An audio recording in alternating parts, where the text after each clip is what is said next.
Welcome back. This is a video that has been in the works since last year. 3D printed Damascus. In the book, The Story of Knife Steel, it describes how Steve Schwartzer, one of Will Stelter's mentors, collaborated with colleagues of his to come up with this process. It is powder-based Damascus. That means you need not one grade of powder, but in our case, we need to get on an international flight, go all the way to France, and buy a second grade of powder. Well, that's the same as that. Well, this I ordered a long time ago. Since I ordered that, they changed the shipping rules, and they weren't able to ship powder into the UK anymore. So, in order to get the contrasting grade, I had to have it shipped to a locker in Chamonix, pick it up while I was there climbing, and then take it back home on the plane to England. Anyway, the moral of this story is it is so hard to source this stuff, but we've got 1095 powder here on the left. It's on the right. And on the other left, we've got 1095 plus 4% nickel, which will hopefully make it bright like 15 and 20 when we're making our regular Damascus steel. The only powdered ferrous metal that I could get in England that wasn't bead blasting grit is pure iron, which means we got 3 different shades of gray to work with. And so I bought myself a 3D printer. And here we have the printer set up. How does a 3D printer help us make crazy powder Damascus? It goes like this. We make a steel canister. Then we use the thinnest wall 3D print PLA plastic that we possibly can to make a form, allowing us to pour one alloy of powder within the form, another alloy of powder outside the form. When we heat it up and we forge weld it, the PLA theoretically just burns away, forms a little thin layer of carbon in there. But the powder doesn't mix together much. So you still end up with a delineation between your high carbon steel and your high carbon and high nickel steel, giving us the pattern in the final edge. Now, I've experimented with a bunch of wall thicknesses so that we can see how thin might be too thin and hopefully land somewhere good. What does that say, Jamie? Does that say Jamie smells? That does say Jamie smells. And as you can see, What did you print that for? wall thickness there is borderline too thin. Supposedly that's 0.25 millimeters. I ended up settling on 0.5 millimeter wall being our best bet to start. So I jumped back to the computer to make a design that was hopefully quite complex because I want to know what happens in tight little corners. I want to know what happens when there's very thin lines of one alloy of powder or another. What we need to do is make something so complicated that we get failure, otherwise we're not going to learn anything. Jamie, I think we've already experienced failure before we even put any powder in it. It didn't print on the very inside of that touch mark. And so obviously you know what's going to happen there? Just gonna fall out. Powder's just going to fall out. So let's print something up with a thinner wall thickness so we can actually fill it with powder. Alrighty. Do you mean alrighty as in that took 5 minutes, or alrighty as in it's the next day? No, alrighty as in it took me 3 attempts and a lot of remodeling, but we finally got it done. Have a look at that gorgeous thing. No holes this time. That was the issue I was running into. I have to make sure that there is absolutely nothing less than ½ millimeter. This time around it's a 0.65 millimeter wall. And so this slips very nicely into our box section. What we just need to do is weld a little cap on the bottom. Flip this in. The bloody plastic is too tall, it sticks out. Okay, got my dark, got my light, and we have our unknown iron powder. We're gonna fill the outermost pocket with our 1095, our dark color, and we're gonna use our light color and our unknown color in some of these different touch marks. Oh my goodness, I spilled it everywhere. Why are you spilling it all over the floor then? Because I'm incompetent. This stuff is really expensive, and it's just so hard to get. I tell you, when I was walking through the airport with this, filled with 12 kilos of steel powder in pots, I was certain that I was going to get a little tap on my shoulder. Mr. Steele, please can you come with us? We have a few questions. Because it probably looks dodgy. Pots of steel powder. It looks dodgy. You've done this on top of a piece of paper or something so you can pull it back in. It's really smart, Jamie. Look at this new purchase. Messes with your eyes a bit. It gives you vertigo, doesn't it? Wow, that's utterly awful. Look how much I just spilt behind it. You need to be using printer paper. You think? I think this is too thick. Oh, good shout, Jamie. Now let's change colours. Let's make sure it's nicely mixed up. Ah! Spilt it.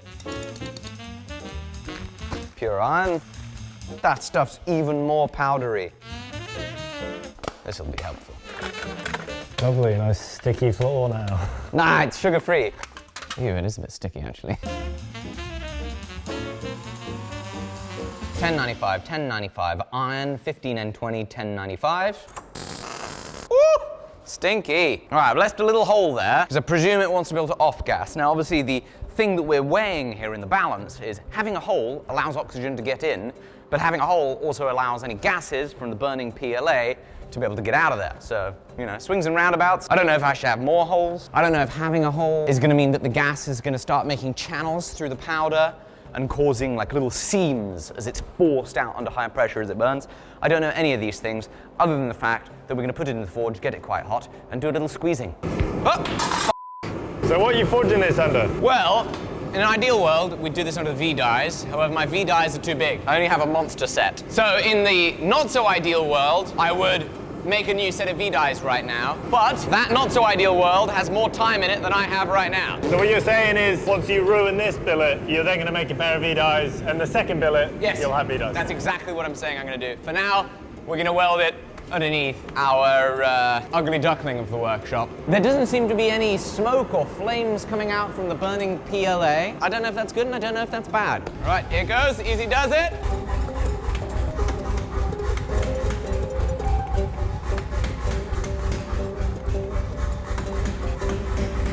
How does it feel?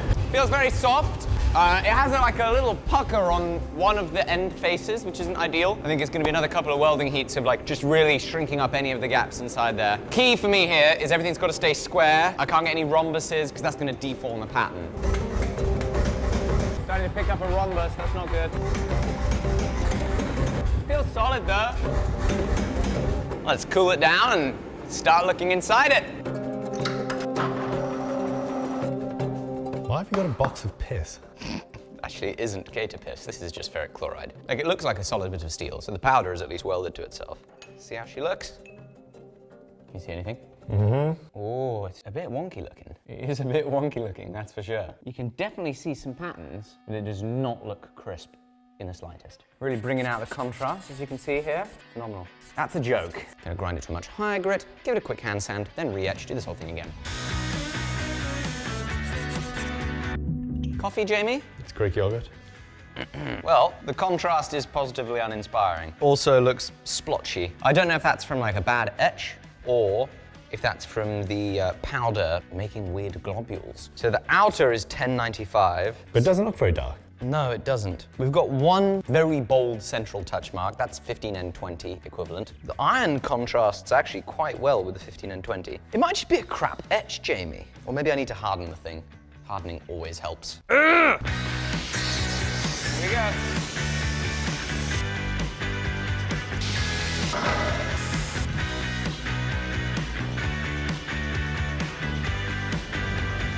Okay. Ha-ha! Not much improved contrast, eh? I wanted like 3 cool tones to work with. Unfortunately, it looks like we've only got 2. Can our boy just get 3 tones, please? 15N20, iron, 1095, 1095, 1095. So you can see the iron and 1095 really has next to no contrast. It's really not obvious having that iron in there, unfortunately. Really, we can only work off of either 15N20 and iron or 15N20 and 1095. And so working only with 2 tones, we need to make something awesome. And I want to make an awesome picture with this 3D printed Damascus. We need something nice to make a picture of. What do I have?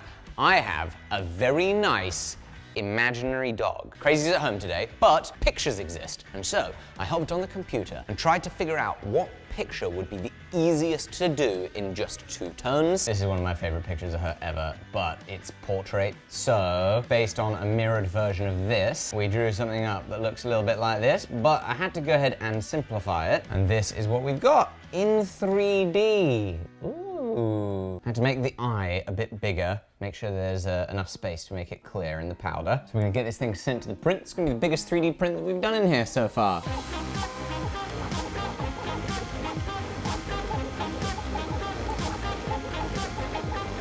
It's the next morning. This is the first time that I look at it. That is freaking awesome. It looks like you. Oh, look how flexible it is because it's so long. Let's get this puppy filling up, but there's one more thing I want to chuck on print. Look at that! Woo!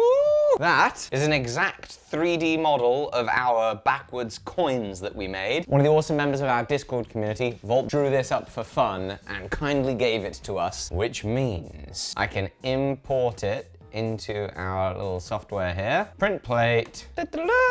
3D printing, 3D printing. We can actually make this accessible for you guys to print your own coin. Go ahead and upload the file. And the end result is that somebody can go onto your website, purchase a digital product, and then have a link emailed to them. This is just one of the reasons that I'm so happy that we have Squarespace as a sponsor, because when you've built a Squarespace website, you have all the possibilities in the world at your fingertips to make your business truly your business. You want to sell physical products? No problem. Digital products? You want to share your really creative plans? You can sell them too. You can sell access to a members area to connect better with your audience, and all your email marketing is contained in one place as well with Squarespace. The analytics are so powerful, so you know exactly where people are visiting. See, in the last month, we've done £8,700 in revenue. That includes our titanium axe sale as well as our coin sales. It's an all-in-one platform, no plugins, patches, or upgrades ever. You can get your domain there too, but best of all, you get 10% off all your Squarespace purchases when you use code FORGE at checkout. That helps them know that we sent you, and you can try it for free at squarespace.com/forge. And on that note, the coin is almost done printing. Ooh, ta-da!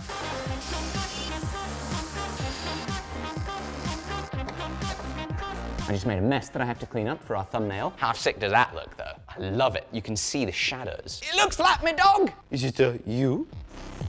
This is the most expensive powder I've ever touched. Not me. What are you doing? What are you doing?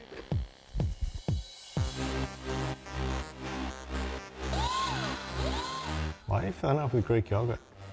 Every time. Ta-da! Plastic was sticking up a bit. I thought this was the easiest solution. Woo! Stinky! Oh, I got it in my eyes! Whoa! That's wild! This might not bloody fit. Oh, it's close. What I'm gonna do is I'm gonna start on the end, not on the sides. In order to start from the end, I need flat dies. So if this is our billet, instead of going in the V-dies and working like this straight away, what that does is it will make a big old bulge out in the middle, and we're gonna waste like a good 20% of the material. Instead, the first thing I'm gonna do is turn it up on end and give it a little bit of a squeeze that way. That also means that it's heating in the forge in this direction. My worry being, if I heat it in the forge in the sideways direction, could gravity make it easier for the lines to get a little bit blurred as the plastic melts? So we get to heat it like this, squish it like that to do a little bit of compression, a little bit of welding. Then I'm gonna break the handle off, we'll turn it sideways and start working the V-dies. So it's one heat up on end, and then continue in V-dies and maybe go back and forth. It might not bloody fit in the dies! Damn it! Woo! Oh yeah, she's on fire!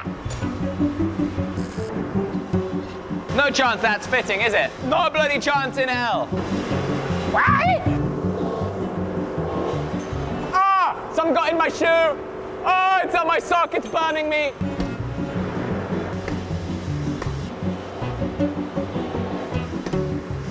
At last in the V-dies, baby! Barely. Uh-oh, it popped up. You see that? What do you mean, do I see it? It's bloody massive! That could be a sign that we've had a catastrophic failure.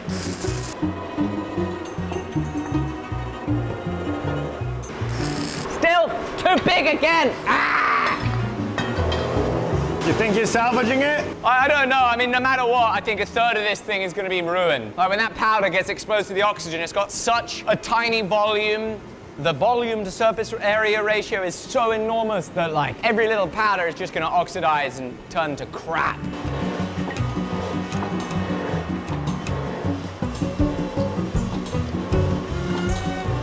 This press is gutless.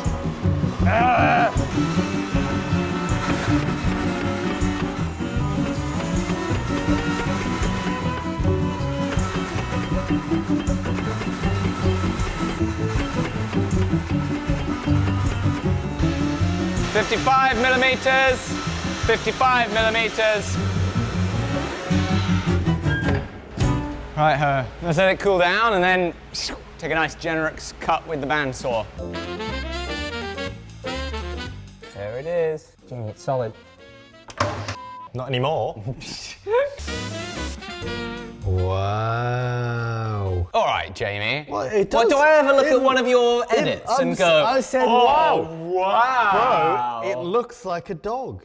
What are you talking about? It doesn't at all look like a Yeah, dog. it There's does. nothing there. What are you talking about? Come around here. Are you serious? Oh my goodness. It does actually kind of look like a dog. You know what I see? That I definitely need to take another slice. Please. Oh, no. Maybe a little bit? There's some weird shadows going on over here. What? It has ears and a snout, but that's it. How weird. Not ideal at all. More cuts.